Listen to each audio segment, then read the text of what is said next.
minuti che si connette. Vediamo se tutto torna. Ok, hi Miguel. Hi Alberto. Oh, how are you doing? I'm fine, I'm fine. It's here, it's summer. Yeah, today also in Milano is getting hotter and hotter, and a lot of people sweating and try to find freezing somewhere. I don't know. Yeah. What's the situation there? Are you in Lisbon? I am across the river from Lisbon in a city called but it's just right across the river. Okay. More quiet than Lisbon, but anyway, really close by. The situation is nice. We are calmer now. Things are not rising. The hospitals are not overwhelmed, so we are coping with it. We are approaching the third phase of the confinement. Okay. It's opening gradually. Yeah. Yeah. You can go outside. Yeah. Okay. You're free to go, but also to visit friends or only relatives and.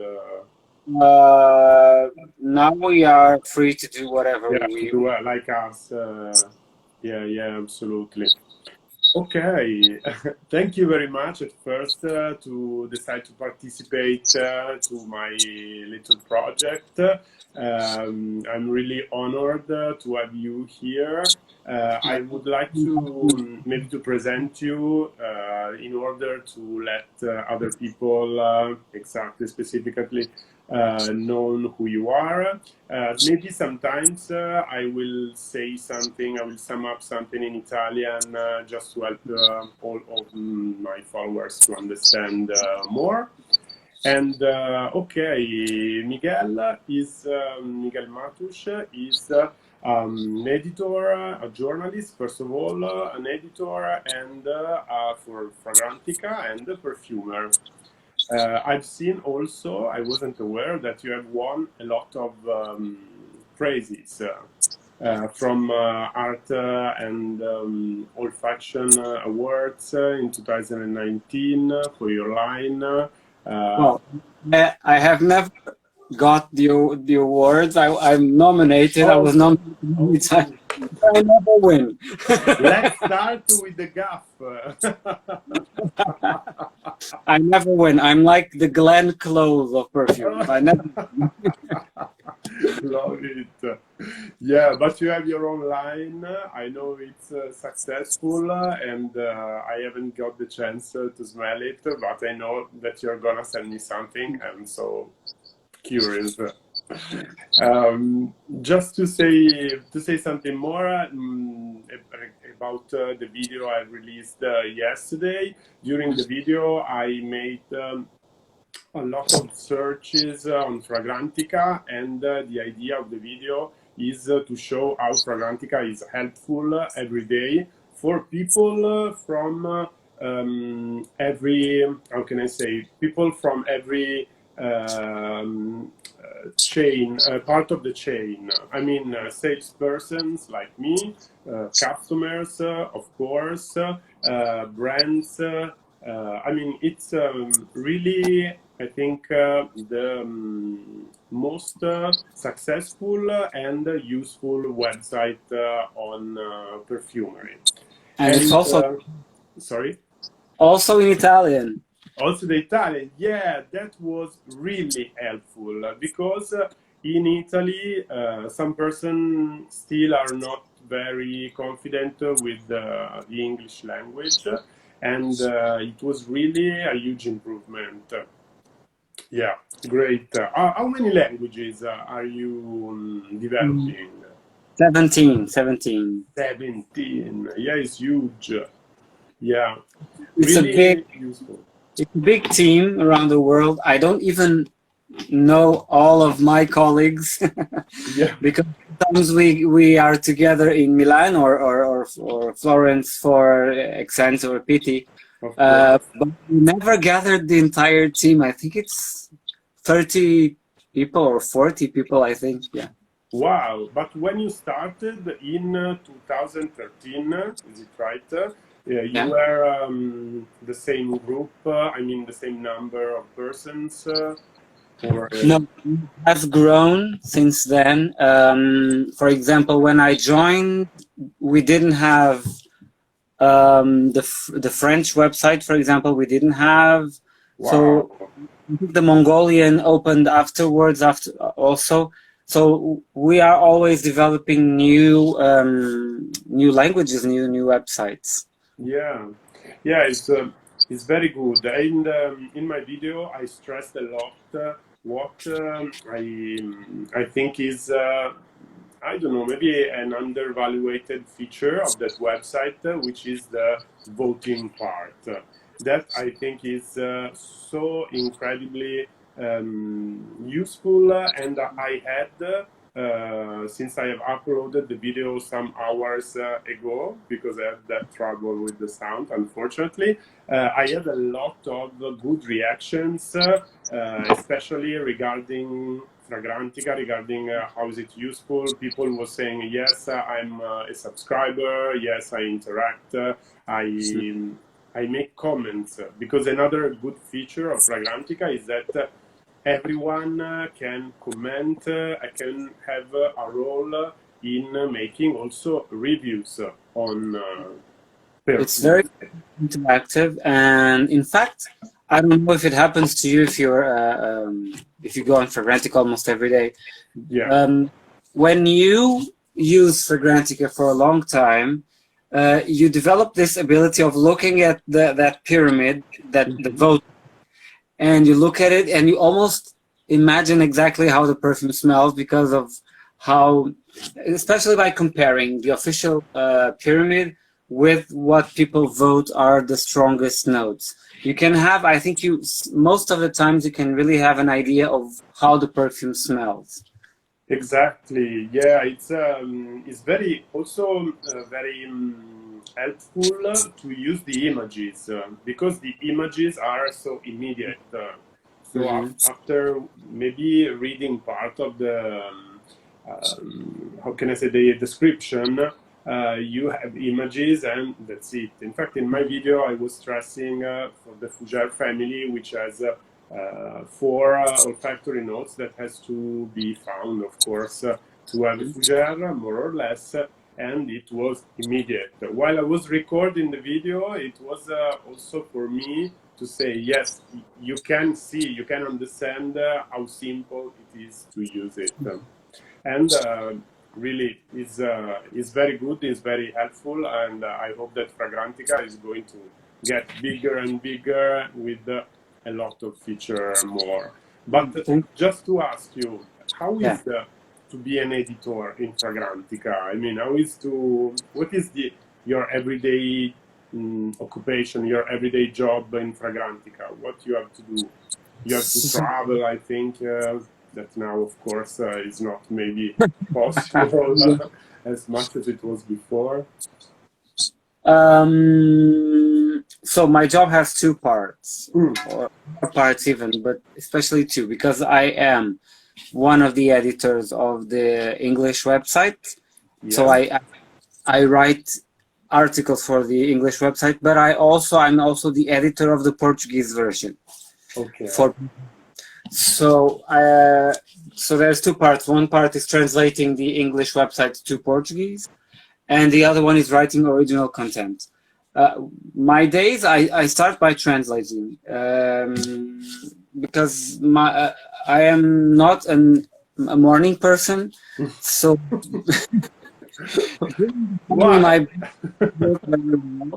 not that it works very well the entire day, but especially bad in the morning. Yeah. So I translate because it requires a little less thinking. So I translate the articles to the Portuguese website, and I always have in front of me a shelf of bottles and samples of things that I have to write about.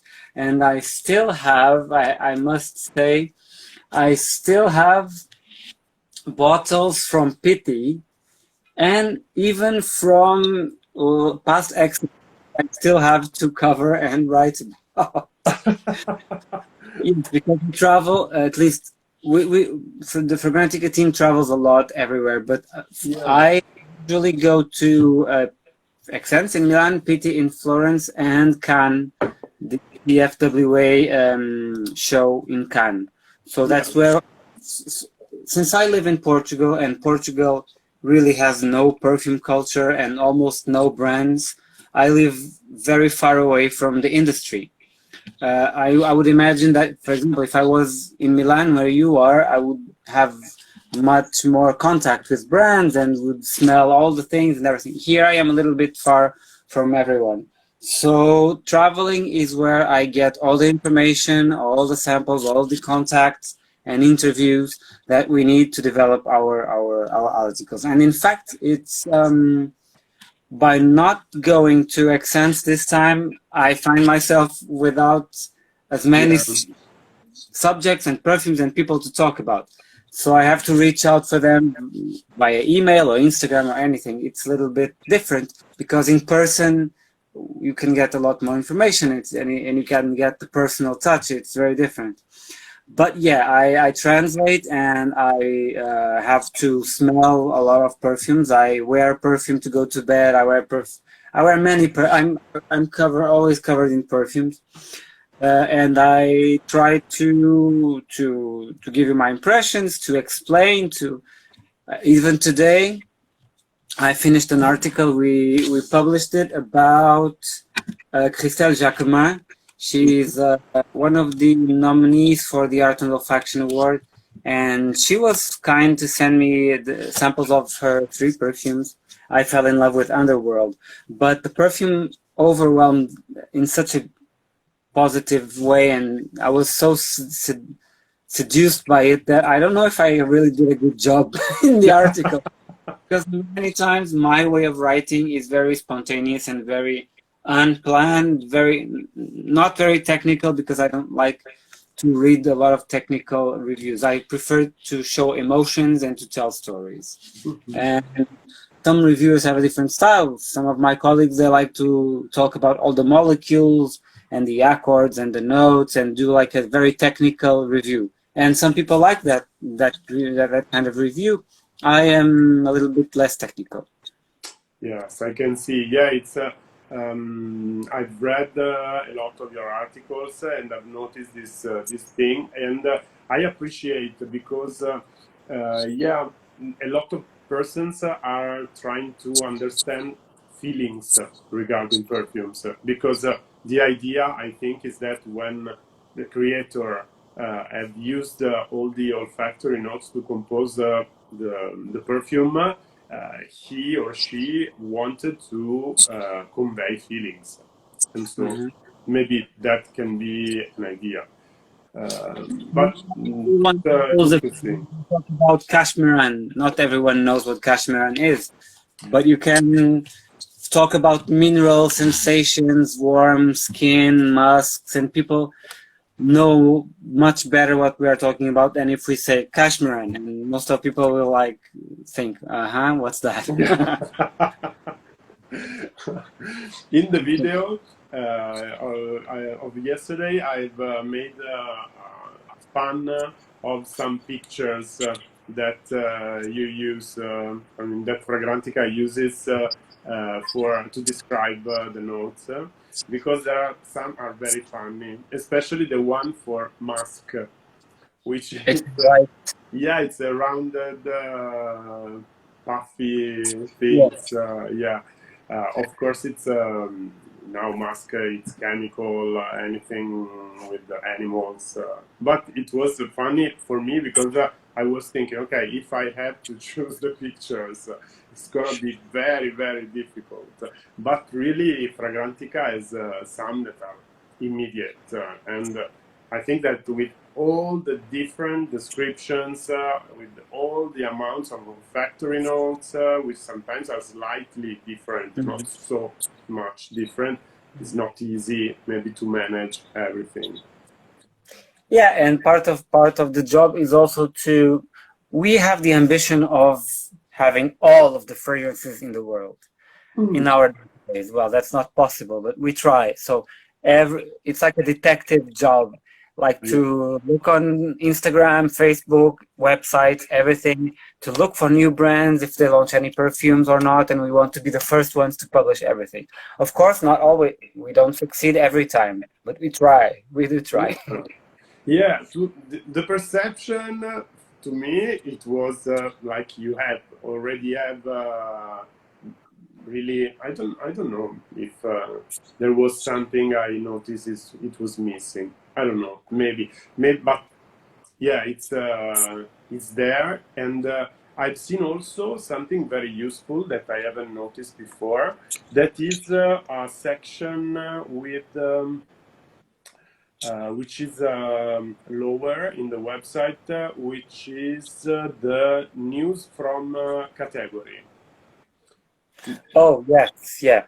It is very useful with some sections that I've never heard, I've never seen before, like, for example, original versus flankers, Yeah. or it's I'm watching on the on the website now in stores. Okay, but with the news, we have, for example, first fragrances, where we talk about, for example, I think very recently was Trussardi, the first fragrances from Trussardi. We have also historical articles in the 1001 Past Sales, bargain fragrances. That's a category that I also... bargain fragrances. Yeah, I noticed. Very useful. In fact, my question is, do you know maybe which from these categories are the more frequented, the more used by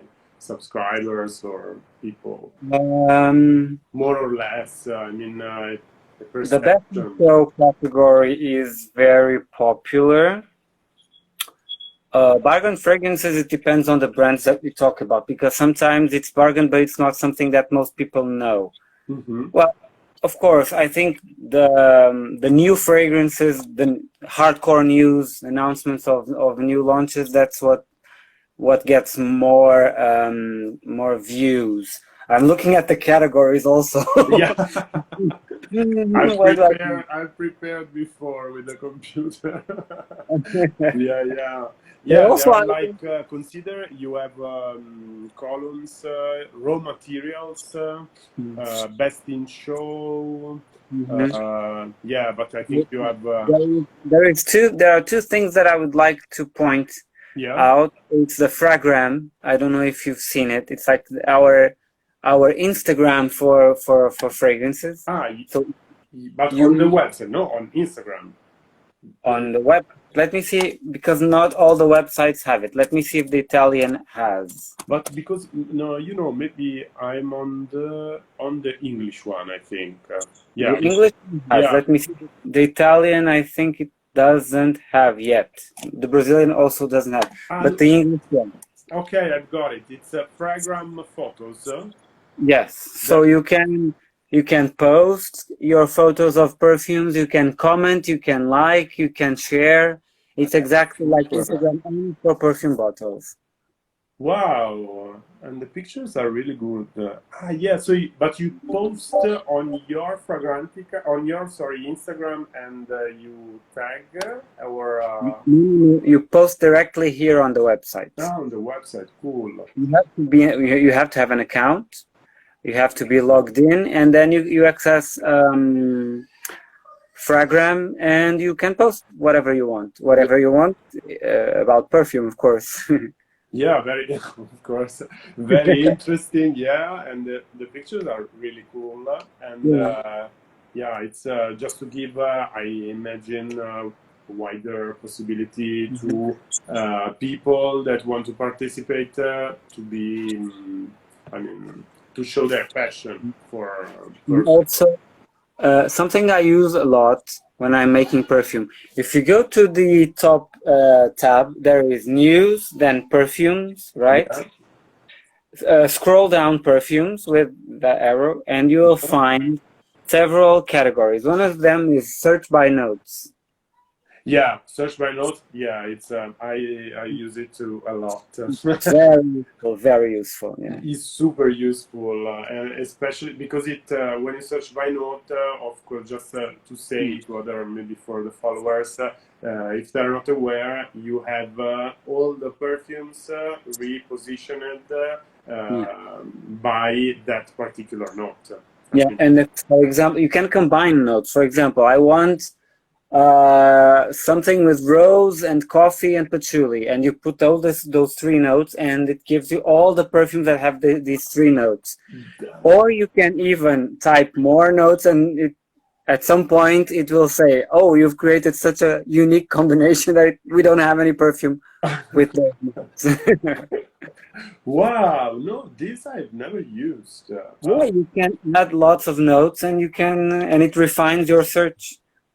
Okay, no, sorry, I've got to. No, I use the notes section where you put the note and that's it. No, this I'm so curious. I will search for a lot. Yeah, because the more you use it and the more you want to search, you want to understand. It's Yeah. very, It's a very, very, very big and complicated website. We were redesigning because I think it was last year, I think, not sure now, that we launched a new image, different design. And I think it took my bosses like 4 or 5 years to redesign everything because the site is so huge. Yeah, I can see it. Okay, and another question that I received is where do you take the material? I mean, to describe fragrance. Where are the brands that are sending material? I've understood before that for some brands, that you try to have maybe if the brand is new, so to maybe contact. So we try very hard to always have official information directly from the brands, so we can have true information that is not biased by someone or that we took from somewhere else. Also to have the original images from the brands. So big part of our job as editors is to contact all the brands and ask for official information. Always be in touch with them to know when they are releasing something. So yes, most of our information comes directly from the source or the brand. Sometimes when it's not possible, we find information on the websites or even the official websites of the brands or in websites that we trust. But whenever it's possible to get it directly from the brand, that's how we do it. Okay. And Fragrantica is not only a place where people can find descriptions, but thanks to you and your colleagues, they can also find reviews. Yeah. So, which is the, I mean, how do you choose the fragrances to review? Is there a particular idea that you want to convey by choosing them and not others? We have to say that we have editorial reviews that we write, and there's the readers' reviews also that contribute a lot to the richness of the website. But talking about editorial reviews, our instructions are that we talk about what personally interests us. Well, there are two kinds of articles. One is the announcement of something that is new, and that's not really a review, it's news. And that in that sense, I don't choose what to write, because if there's something new, I will write about what's new. When it's a review, and therefore when it's my opinion and analysis of a perfume, it really is up to me. I choose what I want to write about, and all the editors are free to choose what they want to write about. And that's the secret, because we are all very different. Personally, we are very different from each other. We have different tastes. We come from different countries. So there's always something that interests any one of us and not the other one. So that's why the website is so diversified and has so many different approaches to fragrance. But we are very free, in fact, in Fragrantica. Yeah, that's good, and I have perceived it by use it. You can even, with time, by reading the website, you can identify yourself with someone and follow that person's reviews. Yeah, you start to understand a little bit of the personality of each one. Yeah, this is very cool. But you said that you do meetings sometimes. Only during fairs or also sometimes we have Zoom meetings or Skype meetings when we have something to discuss, but they actually are not very frequent because everything is very smooth and everything works very well. We are already very used to the platform, so unless there's something new or a new feature or something different that we want to do in the website and we have to coordinate. Usually the meetings, for me, normally it's 3 meetings in a year, they are enough. But we are always in touch in WhatsApp and messengers and everything. So we are always in touch with each other. Yeah, but it's a very intriguing way to work. I mean, it's very contemporary. It's because the imagination for us is that you are in the same office, you are all together. Really? Yeah, but it's no. I mean, no. We have there's not an office actually, but the website, the company is based in San Diego, California. Okay. Where Zoran and Elena Knežević, where they live, and they are the owners of the website. Okay. So that is the main office, shall we say. But everyone is alone in their own place. There's another colleague in San Diego also, Bella, but then each person is in a different city in the world. In Portugal, it's only me. Okay.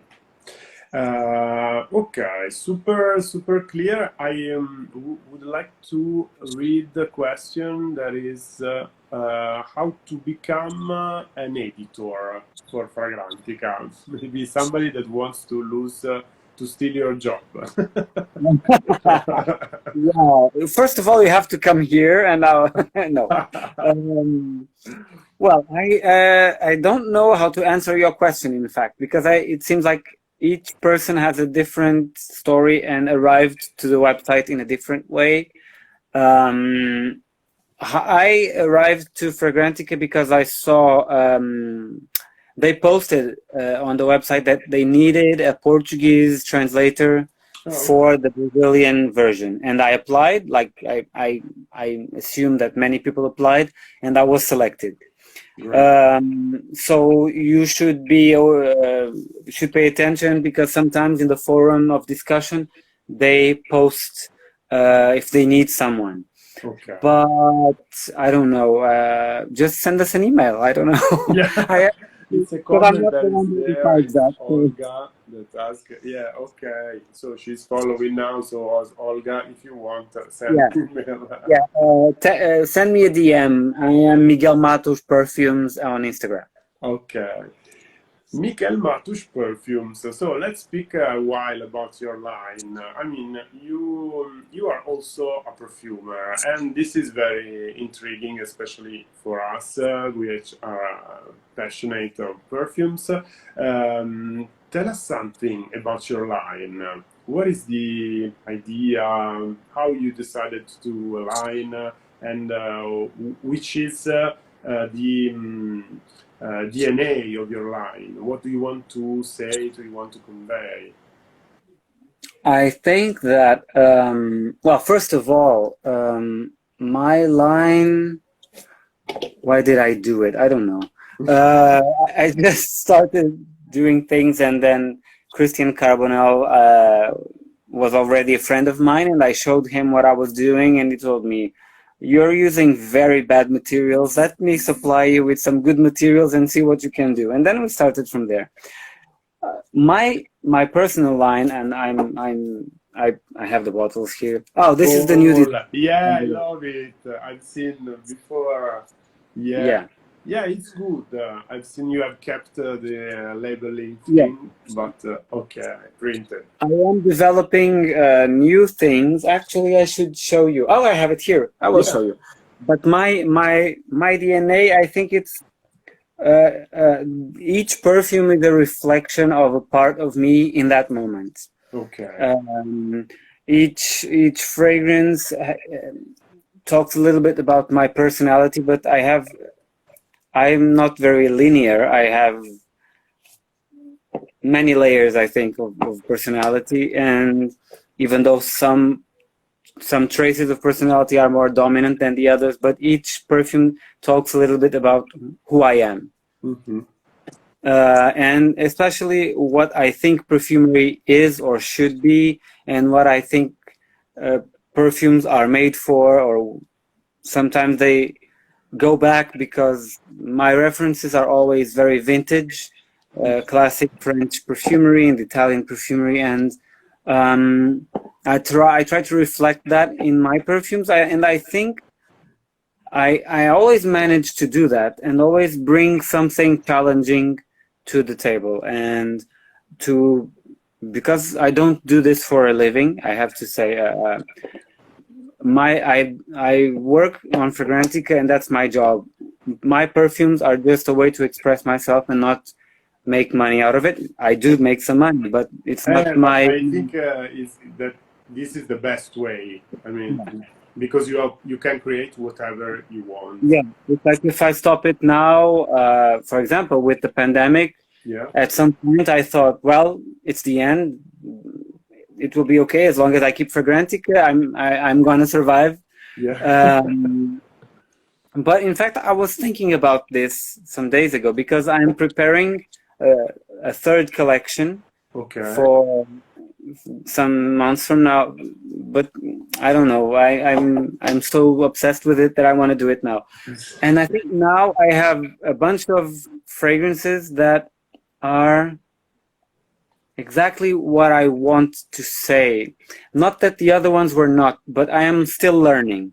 So with every fragrance that I make, it's like another step in my learning process. And now I feel like for example, this is very bad, but I'm less interested in what others make now.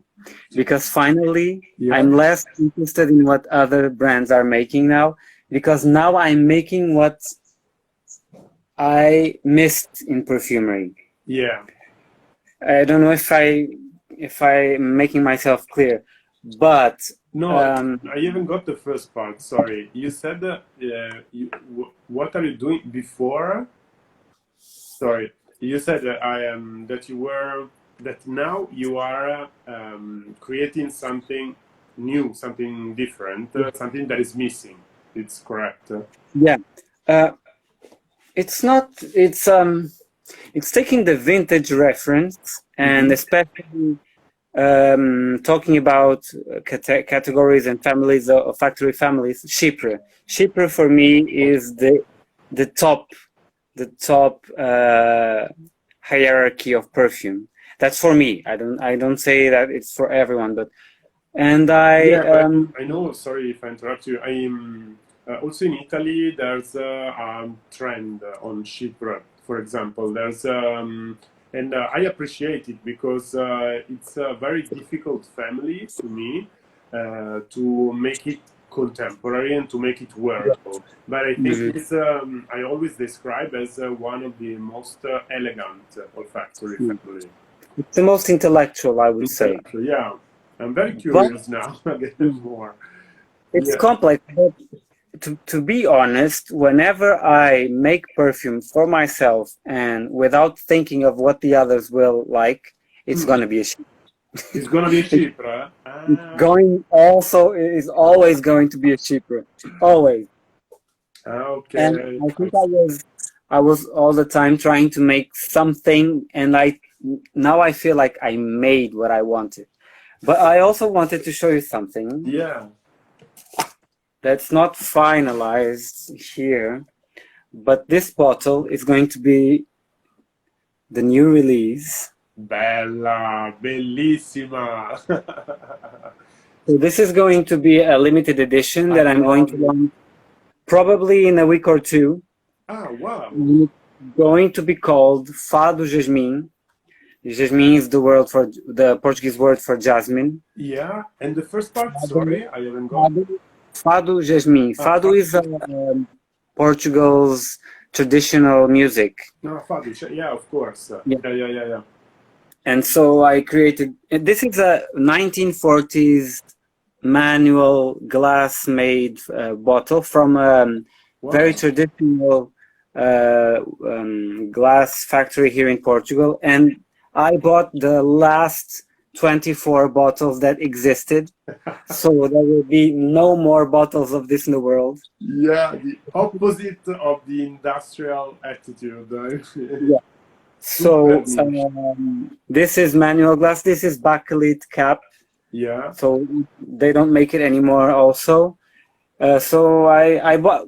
I just discovered it, and I just asked, "How many do you have?" 24. Okay, take them all, and I will do limited edition of this fragrance. It's going to be an animalic, floral, and fruity fragrance with passion fruit, banana, bergamot, jasmine, and a lot of animalic notes. Oud. It has a lot of oud and civet, and all of those things, nice things. Yeah, super nice. Like this. And it will have a traditional silk embroidery inside. Wow. So it's going to be very special. This is super good because sometimes there are people, I don't know if you ever been in touch with them, that says, oh, it's not niche if the bottle is not transparent, straight, basic. I am not one of those. I mean, I think it's art to every level. Of course, the essence has to be very important, the composition. But, also to place that bottle, I don't know, on a shelf or... I mean, it's good. I really love it. I loved all the details that you have described. It's not easy to find in niche perfumery. My compliments.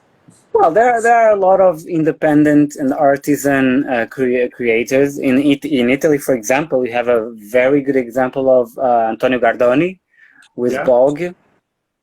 For example, and there are a lot of wonderful people doing small editions, independent, not really caring about mass distribution or anything, just doing very special and unique things. And Antonio Gardoni is one of them for sure. Yeah, I've met him once. At first, I can't remember. Maybe it was 2012, maybe. And it was, he presented, we met in a bar and we chatted a bit about perfumery, and he was showing me some samples and it was really interesting. I loved the image also, some details. He's an architect, I think. Yeah. Very bravo, super bravo anche lui. I wanted to ask about a fragrance in particular. It's of the other line is called Germaine.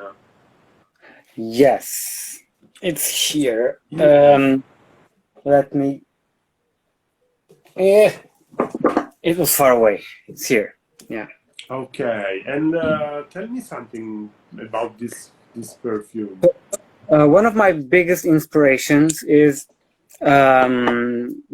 French perfumer Germaine Cellier. Okay. He made Bondy for Robert Piguet, also Fracas for Robert Piguet, and Von Vert for Balmain. And also Jolie Madame for Balmain. And I was smelling Jolie Madame, and Bondy is one of my favorite perfumes. I have it tattooed in one arm, in fact. Okay. And also this is Von Vert. Yeah, I can see it. Yeah. So this was a Germaine Cellier perfume also. And she is my reference for perfumery because she was very bold. She used to exaggerate certain notes and create very strong, unbalanced but very innovative compositions. And I was studying Jolie Madame and very obsessed with Bondy. And Bondy, in fact, was a precursor for Cabochard by Parfum. And Cabochard was, to be honest, was the perfume that got me into writing about fragrance.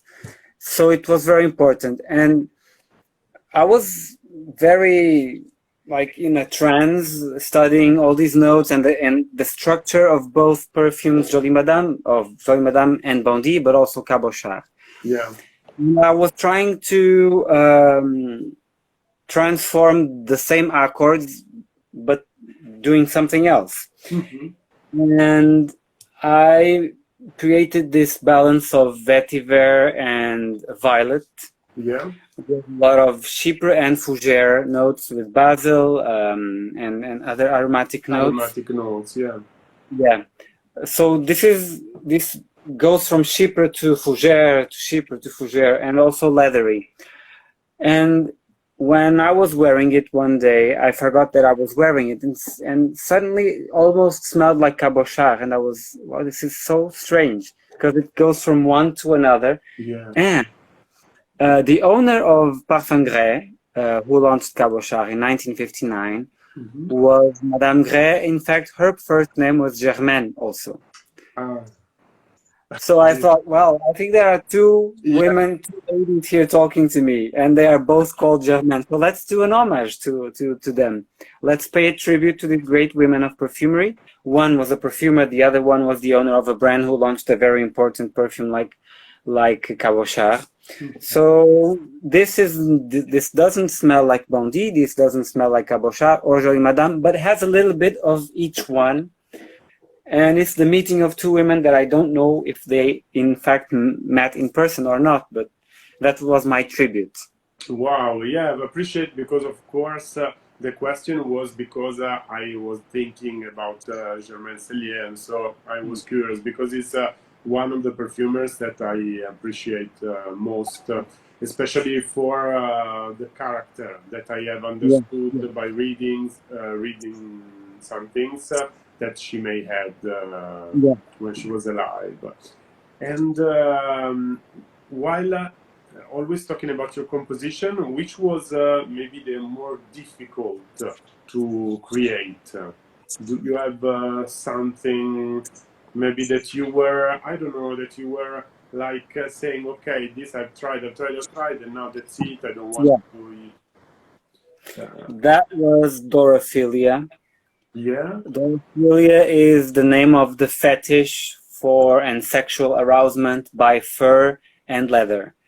And I was trying to, all the time I had this idea of leather scent in my head, something very classic, very vintage French leather.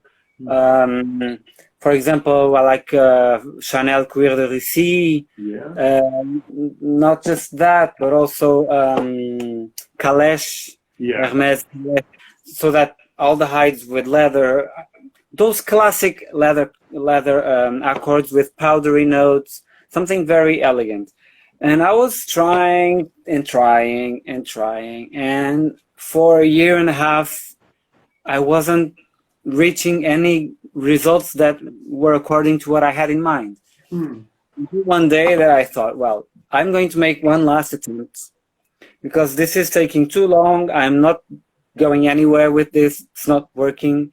And I stripped everything. I took all the decorations, everything, and I kept only the basic structure of the formula that I was making.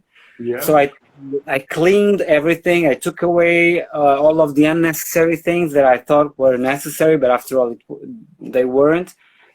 And I kept a very, very short formula, overdosed some things, and I said, okay, I probably will not work, but let's try to keep only what I think will be the basics of the fragrance. And it worked, in fact. to my surprise. Yeah, So and I've understood by what you're saying that I mean you do always bold choices. I mean yeah, in fragrances. yeah, sometimes irrational choices. Yeah, But that is in good. life. I appreciate because sometimes there are when you I think I suppose that when you do like this sometimes maybe in your mind pops okay if only I did that thing that was more easy, more approachable. But then I think that you at the end you're happy that you received a lot of maybe ooh I dislike it. Yeah. Oh, sometimes, yeah, but sometimes if I'm very sure of what I'm doing, I really don't care if people like it or not. For example, with Orophilia, even more, even the best example is with La Piscine. Mm-hmm. I absolutely don't care if people like it or not. I don't care if it sells or not. And in fact, I was convinced it wasn't going to sell because it's really a strange one. Yeah. And I thought no one will buy this and no one will like it. I don't care because it's what I wanted. And in fact, it's from the new collection. It's the best seller. Okay, no. No, the best seller is Star. But Okay. La Piscine, yeah. But the most strange ones are the ones that sell better. So Yeah. I think the first one I've launched by collections, and I also have the Sense of Fail. I have a lot of them, but the basics are two different collections.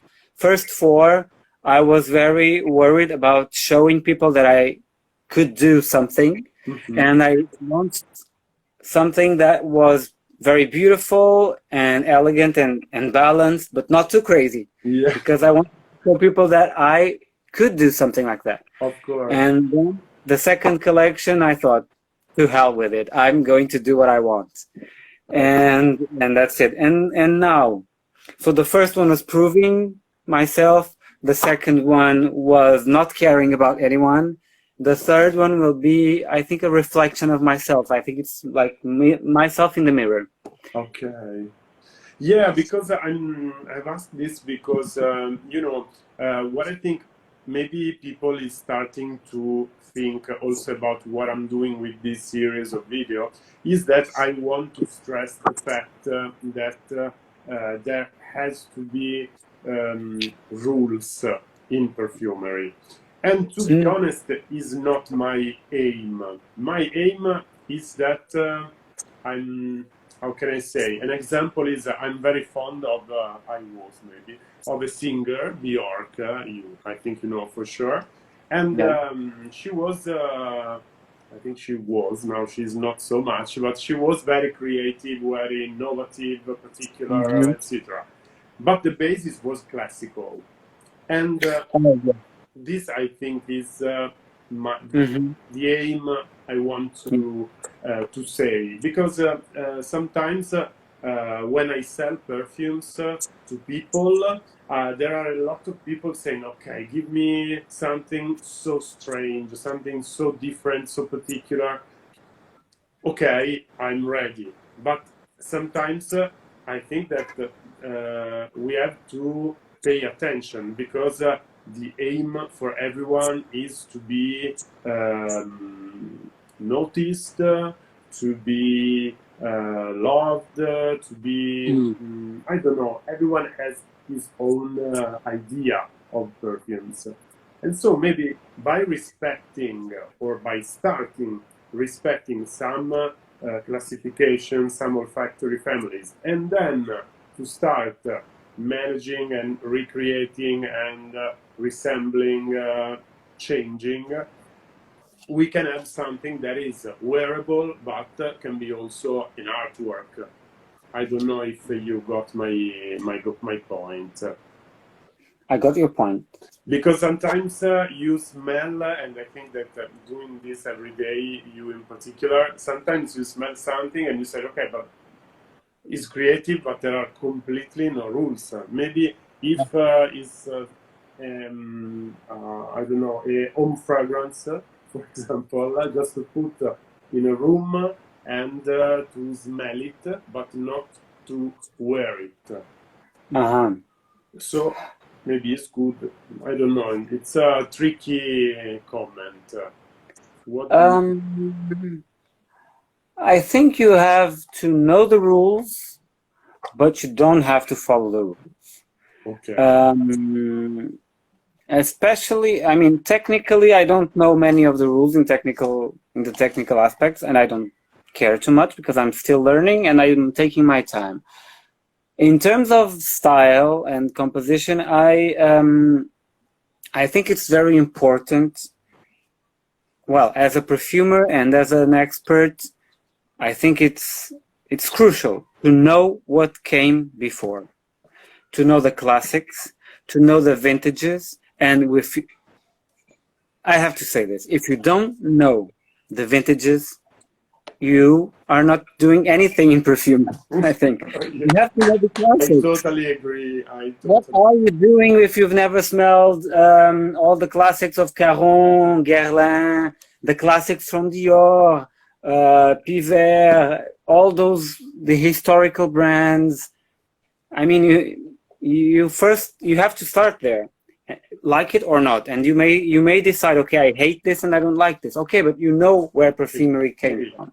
You're right. And Totally you can choose to follow it or not to follow it, but you have to know everything.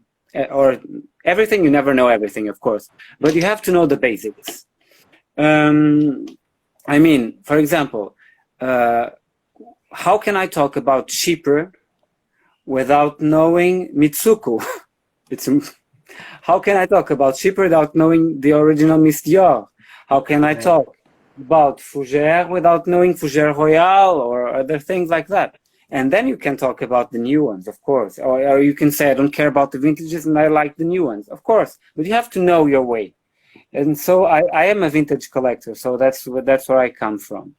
And my perfumes, I think, as crazy as they may be sometimes, they come from somewhere.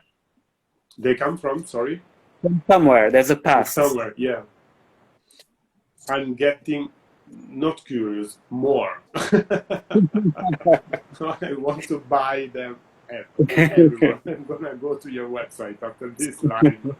Yeah, really. Another question. Then I don't know. I'm not watching the. Okay, we are about an hour. I don't want to take a lot of your time. But another question, because it's very. I like it very much to confront with you. Another question is, oh my God, I lost it. Oh, I know the feeling. During a live chat. It was, oh, now there are crickets.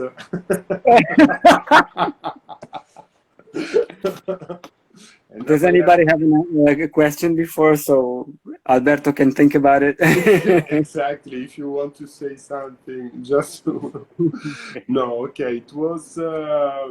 Let's see, because I've written something on my book for this particular moment, because I know that it was going to happen. Yeah.